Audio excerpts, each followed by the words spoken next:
নমস্কার প্রিয় ছাত্রছাত্রী, গৌড়বঙ্গ ইউনিভার্সিটি বিএ সপ্তম সেমিস্টার বাংলা মেজর পেপারে সাজেশান দিচ্ছি। মধ্যযুগের সাহিত্য পাঠ মেজর এক পেপার, প্রথম পেপারটা দিচ্ছি সপ্তম সেমিস্টারের প্রশ্ন উত্তর কিন্তু একটু হাই স্ট্যান্ডার্ডের লিখবে, একটু ভালো করে মাস্টার ডিগ্রি লেভেলে লিখবে। আগে থেকে সাজেশান দিচ্ছি, আবার আমি শুরু করলাম গৌড়বঙ্গ ইউনিভার্সিটি সাজেশান। যাদের অন্যান্য সাবজেক্ট লাগবে অবশ্যই জানাবে, যদি স্টাডি মেটেরিয়াল লাগে অবশ্যই জানাবে। যদি কোনো এর মধ্যে প্রশ্নের উত্তর তোমরা পেলে না, আমি আমার ফেসবুকে দিয়ে দেব।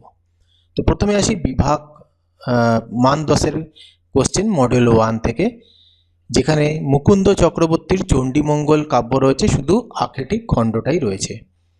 তো প্রথমে যে প্রশ্নটা পড়তে হবে, মুকুন্দরাম চক্রবর্তীর চণ্ডীমঙ্গল কাব্যের আক্ষেটিক খণ্ড অবলম্বনে তৎকালীন সমাজ জীবনের যে বাস্তব চিত্র ফুটে উঠেছে তা আলোচনা করো। প্রশ্নটার গুরুত্ব অনেকটাই, এই প্রশ্নটা আসার চান্স প্রবল রয়েছে এবারের পরীক্ষায়।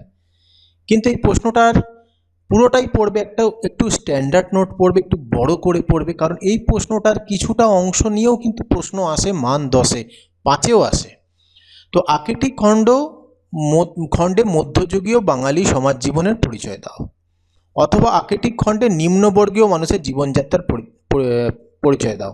তো দুটোই কিন্তু প্রশ্ন এই বড় প্রশ্নটার অংশ।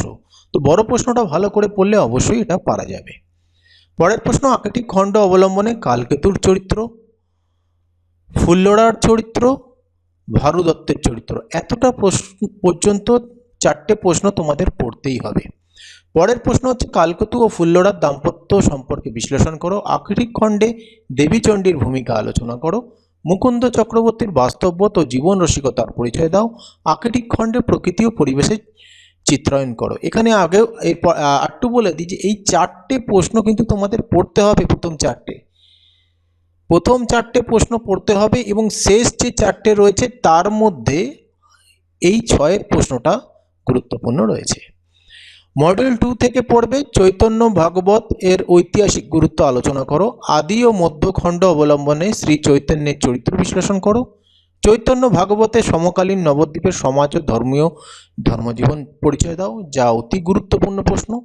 চৈতন্য ভাগবতকে জীবনী কাব্য হিসেবে বিচার করো। বৃন্দাবন দাসের ইতিহাস চেতনার পরিচয় দাও। চৈতন্য ভাগবতে ভক্তি ও মানসিকতার সমন্বয় আলোচনা করো। চৈতন্য ভাগবতে অলৌকিকতা ও বাস্তবতার সম্পর্ক আলোচনা করো। চৈতন্য ভাগবতে আদি মধ্যখণ্ডের বিষয়বস্তু আলোচনা করো, যা অতি গুরুত্বপূর্ণ।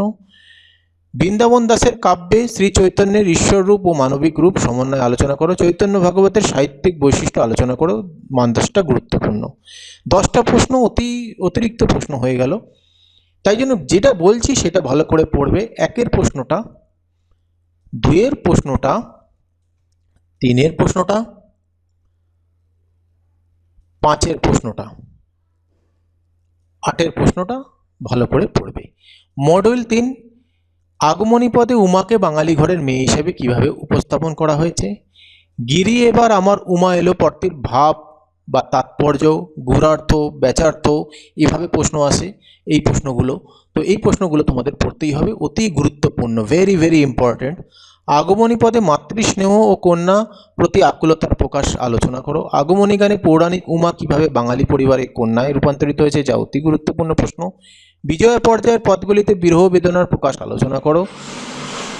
পরের প্রশ্ন, ওরে নবমী নিশি না হই ওরে অবসান, এটিও গুরুত্বপূর্ণ, যেটার ভাব বা তাৎপর্য, ব্যাচার্থ, গূঢ়ার্থ আলোচনা করো। এগুলোই পড়তে হবে, এই পদগুলো। মা আমায় ঘুরাবি কত, এই সেম ব্যাপার, এখানেও ভাব বিশ্লেষণ করা, স্বরূপ বিশ্লেষণ করা, তাৎপর্য, গূঢ়ার্থ, ব্যাচার্থ, এগুলো পড়তে হবে। দোষ করো নয় গোমা পদে আত্মজিজ্ঞাসা ও দায়বোধের প্রকাশ আলোচনা করো, সেখানেও এই আলোচনার মধ্যে কিন্তু ব্যাচার্থ, গূঢ়ার্থ রয়েছে, এগুলো ভালো করে পড়বে। বল রে জবা বল পদে সাধক ও শ্যামার সম্পর্ক বিশ্লেষণ করো। মায়ের মূর্তি গড়তে চাই পদে দেবীর রূপকল্পনা আলোচনা করো। শাক্ত পদাবলিতে জগৎজননীর মাতৃরূপ ও শক্তিরূপের সমন্বয় আলোচনা করো। 11টা প্রশ্ন হলেও এখানে যেগুলো গুরুত্বপূর্ণ বললাম সেগুলো ভালো করে পড়বে। মডেল 4, পুঁথি কি, মধ্যযুগের সাহিত্য পাঠে পুঁথির গুরুত্ব, ভেরি ভেরি ইম্পর্টেন্ট।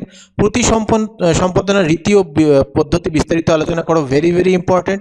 দোভাষী পুঁথির বৈশিষ্ট্য ও বাংলা সাহিত্যে তার গুরুত্ব আলোচনা করো। পুঁথি সাহিত্যের উদ্ভব বিকাশ ও বৈশিষ্ট্য আলোচনা করো, ভেরি ভেরি ইম্পর্টেন্ট। বাংলা সাহিত্যের ইতিহাসে পুনর্গঠনে পুঁথির গুরুত্ব আলোচনা করো। পুঁথির নির্ভরযোগ্য পাঠ প্রতিষ্ঠানের ক্ষেত্রে সম্পাদকের ভূমিকা আলোচনা করো। এবার আসি মান 5। চণ্ডীমঙ্গল কাব্য থেকে মডিউল 1 থেকে মান 5 আখেটিক খণ্ডের কাহিনী সংক্ষেপে আলোচনা করো। আখেটিক খণ্ডে ব্যাস জীবনের পরিচয় দাও। কালকেতুর সঙ্গে দেবীচণ্ডীর সম্পর্ক আলোচনা করো। ফুল্লরার সাংসারিক জীবনের পরিচয় দাও, যা মান 10এও মনে দেওয়া হয়েছে। মুকুন্দ চক্রবর্তীর কবি প্রতিভার বৈশিষ্ট্য আলোচনা করো। মডিউল 2 বৃন্দাবন দাসের কবি পরিচয়, চৈতন্য ভাগবতের নামকরণের সার্থকতা, চৈতন্যের বাল্যজীবনের পরিচয়, বৃন্দাবন দাসের ভক্তিভাবের পরিচয়, চৈতন্য ভাগবতের ভাষা ও রচনা শৈলী আলোচনা করো। চৈতন্য জীবনী সাহিত্যে বৃন্দাবন দাসের স্থান আলোচনা করো। মডিউল 3 এই যে পদগুলো আমাদের বাদ দেওয়া যাবে না, আমি কি হেরিলাম নিশি স্বপনে, এই পদগুলো কিন্তু পড়তেই হবে। 2, 3, 4, 5 এই 5টা প্রশ্ন অবশ্যই পড়বে, যা সেম প্রশ্নই মান 10 এবং মান 5-এর জন্য গুরুত্বপূর্ণ, অবশ্যই পড়বে। শেষে এক্সট্রা যদি পারো তো এগুলো পড়বে। মডিউল 4 থেকে পড়বে এই পুঁথির সংক্ষিপ্ত পরিচয় দাও। পুঁথি সাহিত্যে আরবি ও ফার্সি ভাষার প্রভাব আলোচনা করো। পুঁথি মুদ্রিত গ্রন্থের পার্থক্য লেখো। পুঁথি সংরক্ষণের প্রয়োজনীয়তা আলোচনা করো। পুঁথি সংরক্ষণের প্রয়োজনীয়তা আলোচনা করো। পুঁথি সম্পাদনা বলতে কি বোঝো। এবার মান 2 গুলো দেখতে থাকো, এগুলো গুরুত্বপূর্ণ মান 2। তবে মান 2 এর সাজেশন আমি আরেকটা ফাইনাল সাজেশন দেব।